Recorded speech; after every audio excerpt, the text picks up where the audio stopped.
Take a look around the room. Take a look at your friends. Think about your family.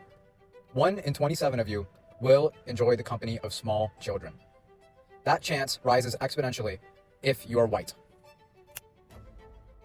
It is a truth universally acknowledged that a single man in possession of a good fortune must be in want of a wife. Jane Austen opens Pride and Prejudice with a sentence that sounds confident and factual, but is actually filled with sarcasm.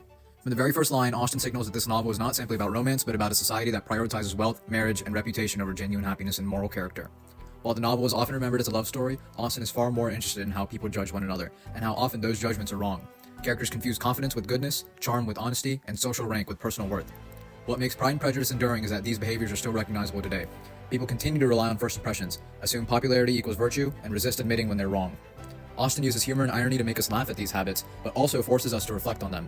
Through Elizabeth Bennet and Mr. Darcy, Austen argues that true maturity, and therefore true love, only comes after self-awareness and humility.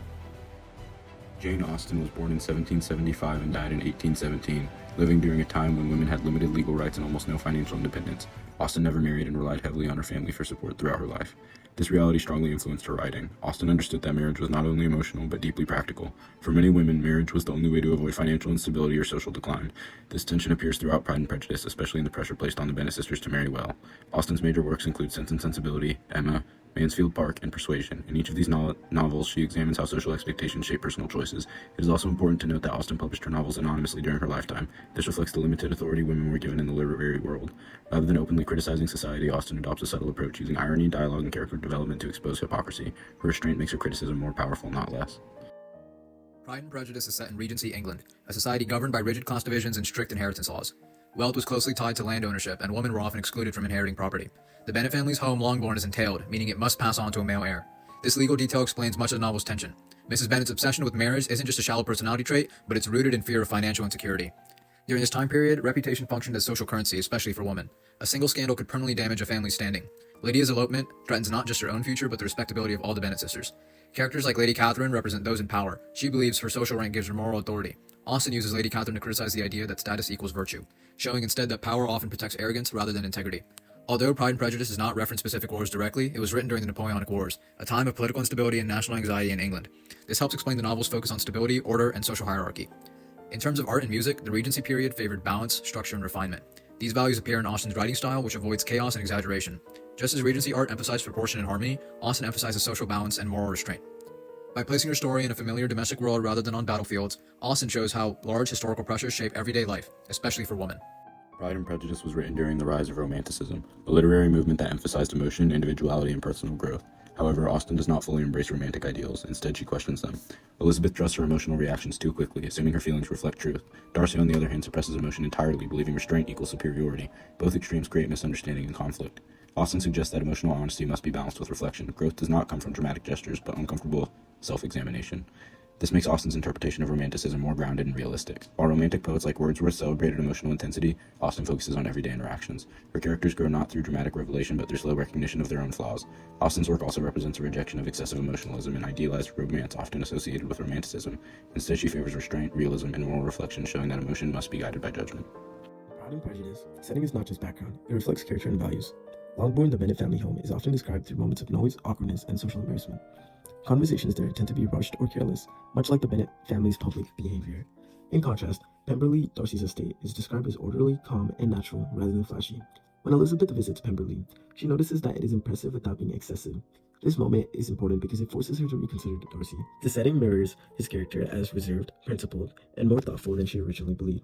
Austen uses these places to show how environment reflects inner character, helping readers reassess earlier judgments alongside Elizabeth. Elizabeth Bennet forms a strong negative opinion of Mr. Darcy based on pride, wounded feelings, and misleading appearances.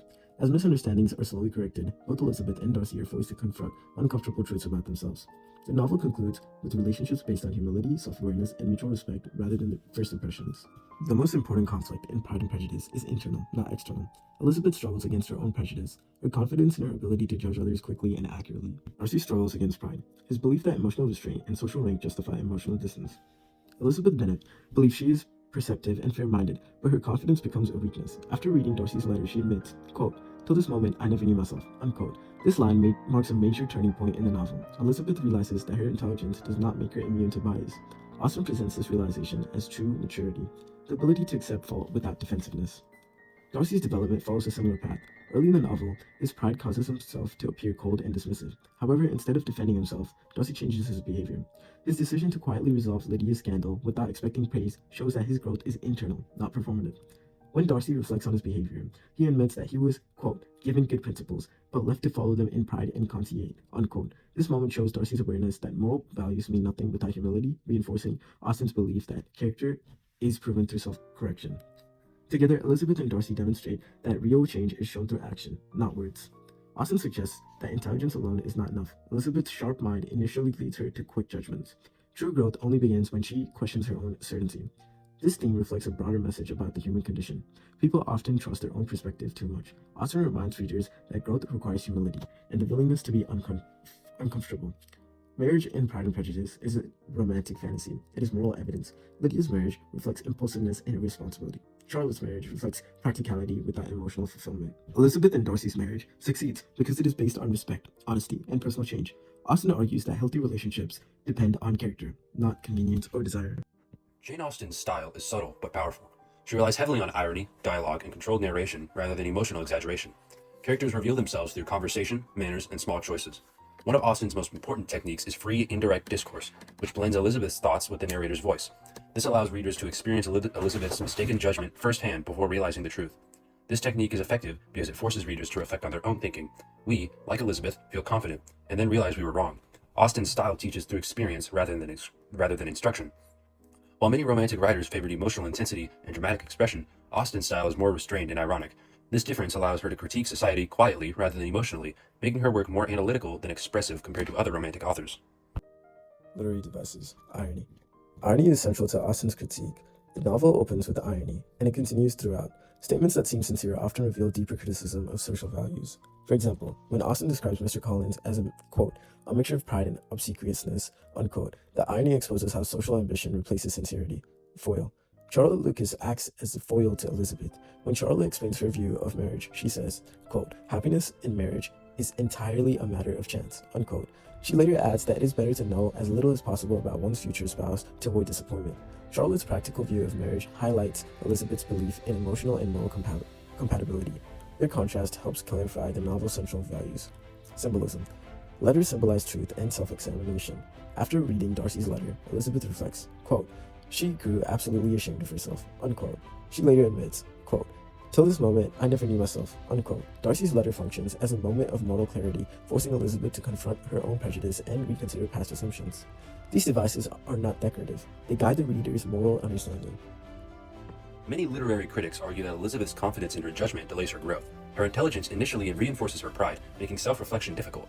Literary scholar Claudia L. Johnson observes that Austen presents this process of moral development as deeply uncomfortable. Her heroines must experience self-knowledge through error and humiliation rather than through romantic reward. In contrast, critic Marilyn Butler argues that Austen's novel reinforces social stability by rewarding characters who adapt to existing structures rather than rejecting them.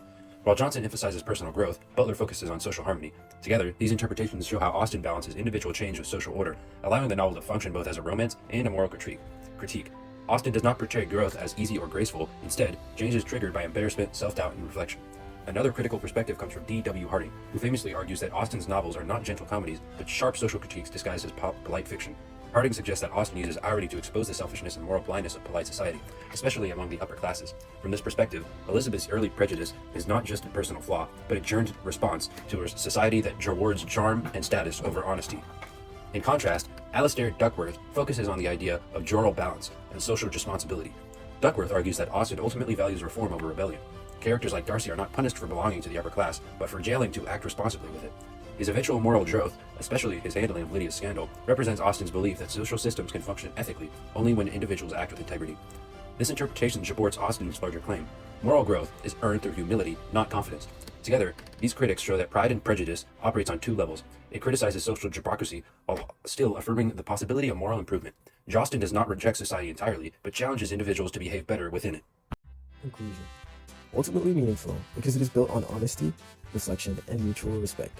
Austen leaves readers with a quiet but powerful message. True maturity begins when we question our own assumptions. That insight, more than the romance, is what has kept Pride and Prejudice relevant for over 2 centuries.